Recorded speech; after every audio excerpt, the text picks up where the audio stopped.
জায়গায় ঘা? শাশুড়ির মাথায়। শাশুড়ি চেনেন? এই গাইবান্ধায় কি বলে? শাশুড়ি না? শাশুড়ির মাথায় হইছে ঘা। ভালো করে বুঝবেন, কথা ঠান্ডা মাথায় বুঝবেন। শাশুড়ির মাথায় হইছে ঘা। এইবার জামাই হলো ডিজিটাল জামাই। কি জামাই? ডিজিটাল জামাই, বোঝেন না? শাশুড়িকে মোটর সাইকেলে তুলে নিয়ে মানে ডাক্তারের কাছে নিয়ে গেছে। ডাক্তারও ডিজিটাল ডাক্তার বলেছে, বাজান তোমার শাশুড়ির কোনো সমস্যা নাই, সমস্যা একটাই, একটা মলম দিলাম, কপালে ঘা হয়েছে, যেখানে ঘা হয়েছে ওখানে 3 বেলা মালিশ করবা, তো খবরদার মাছি যেন না পড়ে। কি যেন না পড়ে? তো জামাই শখের জামাই, আদরের জামাই, কথা কি বোঝেন না? ডিজিটাল জামাই, মগা জামাই। শাশুড়িকে দেখলে কয় আম্মা আম্মা আম্মা, আছে না? হায় হায়, শাশুড়ি কয় জামাই একখান পাচ্ছি, কথাই কথায় গুন্ডার উচ্চারণ করে। কি কয়? শ্বশুরকে দেখলে কয় আব্বা আব্বা আব্বা। শ্বশুর এখন মনে করেন কোচাশ্বর বাজারে যায় আর গল্প করে, আহ জামাই একটা পাচ্ছি, কলকলার হরফ সব মুখস্থ, কোরআন হাদিসের কোনো তাজবিদ আমার জামাইয়ের অজানা নাই। কি কয়? কারণ কি? কারণ ওই যে একটা শ্বশুর বাড়িতে যৌতুক হিসেবে ডিসকভার পাইছে। কি কর? এই ডিসকভার কারা কারা নিয়েছেন? দু হাত তুলে দেখান। যৌতুক আছে না নাই? আছে মানে যা 3টা 4টা ছেলে হয়েছে এখন মোসে তা দেয়ার ঘরে যায়। 4 ছেলে 4 দোকানো 8 লাখ টাকা। কয় লাখ? মানে মেয়ের বাবার বাড়িতেও টাকা কামাই করে রেখেছে। আছে না নাই? তো এরকম মানুষের এরকম বাবা আছে না নাই? মানে ছেলে পালেনি, পালছে দেশি আরে। রাগ করছেন? যৌতুক না, একটা মেয়ে 15-20 বছর ধরে লালন পালন করে কাপড় চোপড় দিয়ে পোশাক পাতি দিয়ে তোর 300 জন মানুষকে খাওয়াইয়া তোর বাড়িতে পাঠাইলো, আবার টাকাও 3 লাখ। তার 1 লাখ বিয়ের পার্টি দিয়ে দেয়, আরে মহারানা বাঁচছে 4 লাখ টাকা। 400 টাকার এক নাকফুল হাতে দিয়ে বলে মোট মহারানা 4 লাখ টাকা, তার মধ্যে নগদে 500 টাকা দিয়ে অবশিষ্ট 3,99,500 টাকা বাকি রাখিয়া তোমাকে স্বামী সত্যে কবুল করে আসিয়াছে অমুক পাড়ার অমুক সলিমদ্রি বল্টু কুতকুতে পাগলা। কি কয়? তুমি তাকে স্বামী সত্যে কবুল করো, বলো মা কবুল আলহামদুলিল্লাহ। কি কয়? এই কায়দায় বিয়ে টিয়ে পড়াইয়া দিল। এখন বাসর রাতে বউকে তো টাচ করতে পারবে না মহারানা না পরিশোধ করে। কি কয়? ও মা বোনেরা খবরদার, মহারানার টাকা পুরোপুরি কমপ্লিট না হওয়া পর্যন্ত গায়ে টাচ করতে দেবেন। কি কয়? দেখেন ডিজিটাল যুবকেরা এমনি সাইজ হয়ে যাবে। এই তো হলো সমাজের বর্তমান অবস্থা। যৌতুক না, এটা যৌতুকের নামে জালিয়াতি, যৌতুক নামে মানবতার সাথে কৌতুক, যৌতুক নেওয়া হারাম হারাম হারাম। যৌতুক খাওয়া মানে ওই একেবারে পায়খানার গু খাওয়া, কাঁচা গু খাওয়া। তারপরে যৌতুক নাই মুসলমান, হারাম খাইতে আরাম বেশি, সুদ খায়, ঘুষ খায়, দুর্নীতিবাজ টাকা মরণের ভয় নাই। হুজুর কয় হুজুর দোয়া করেন, তোর মতো ঘুষখোর সুদখোর এই দুনিয়ার সবচেয়ে জালেম, তুই মারা গেছিস। 14 হুজুরকে 14,000 দোয়া করলেও তোর মতো হুজুরের দোয়া দিয়ে লাভ হবে আল্লাহ। কি কর? ওয়াকাম বদ কম করে দেবে, তুমি আর দোয়া করবে। হুজুর অত ঠেকা পড়ে না, ইমামতি বাঁচার লাগবে, এইজন্য একটু দোয়া টোয়া করে, মানে উপরে দোয়া করে আল্লাহ জান্নাত দেওয়ার, ভিতরে কয় আল্লাহ কোন জায়গায় দিয়ে বুদ্ধি। কি কর? রাগ করতেছে আমার ভাইয়েরা। যে কথা বলতে চাচ্ছিলাম, ডিজিটাল জামাই এইবার বাড়িতে গিয়ে শাশুড়িকে নিজের হাতে কপালে মলম মাইখা দিছে, কিন্তু বারবার মাসি পড়ে। জামাই রাগ করে মাসি খেদায়, বারবার মাসি পড়ে, মাসি খেদায়। এইবার খেপে গেছে, মাসি কথা শুনিস না বেটা, তুই কি ট্রেনিং দিস নাই, প্রশিক্ষণ দিস নাই, বারবার আমার শাশুড়ির কপালে পড়িস, তোর সাহস তো কম না। ঠিক আছে, এইবার তোকে দেখাবো। এই কথা বলে লোহার একটা রড নিয়েছে। কি নিয়ে আসছে?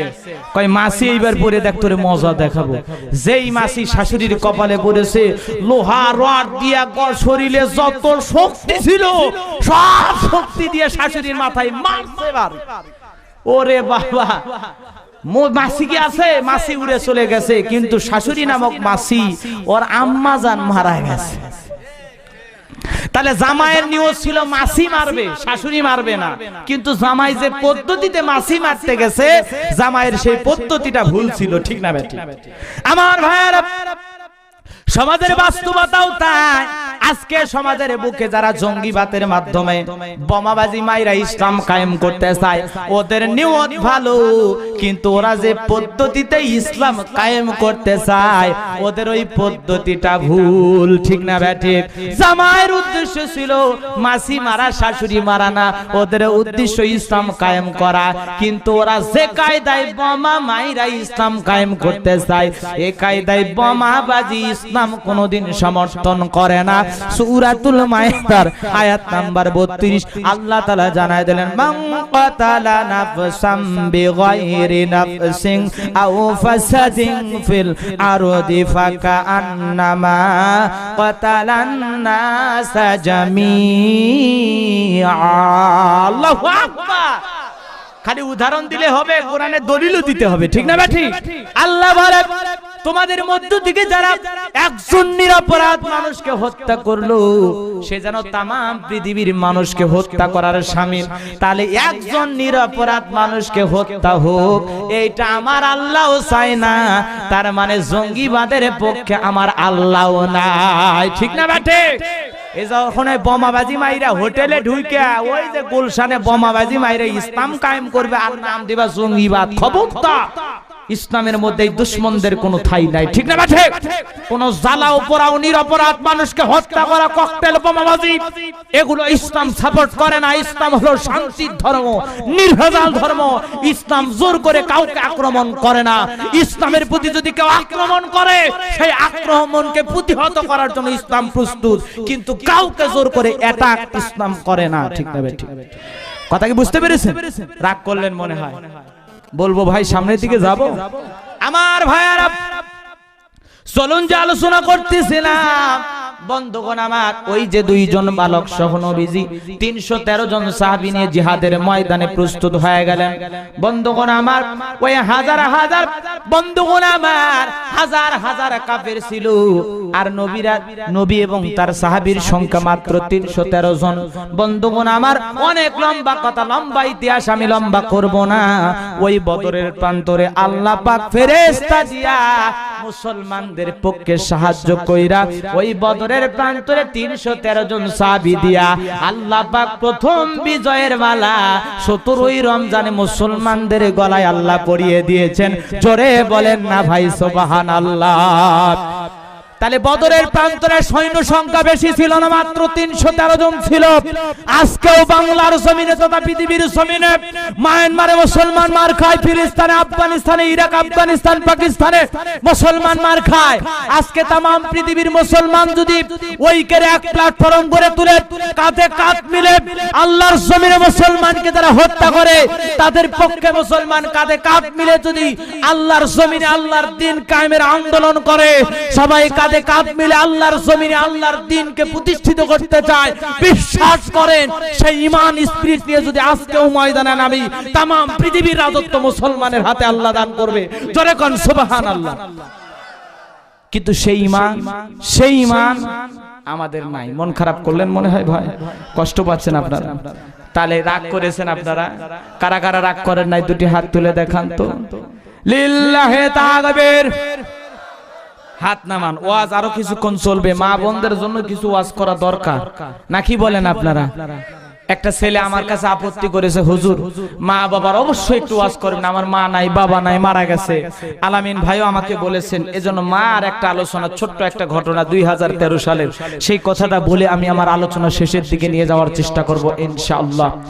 সম্মানিত ভাইরা আমার, 2013 সালে পত্রিকায় একটা কলম পড়েছিলাম, আল্লাহর বান্দার নাম ছিল আব্দুল মালিক। আল্লাহর এই গোলাম মাকে অত্যন্ত ভালোবাসে, ছোটবেলায় তা না, কিন্তু মা সন্তানকে কেমন ভালোবাসে গভীর মনোযোগ দিয়ে কথাগুলো শুনতে হবে। আজকে সমাজের মধ্যে মা বাবাকে ভালোবাসার সন্তানের অভাব, ঠিক না বেঠিক? আল্লাহ বলেন, ওয়াকাদা রাব্বুকা আল্লা তা'বুদু ইল্লা ইয়্যাহু ওয়া বিল ওয়ালিদাইনি ইহসানা।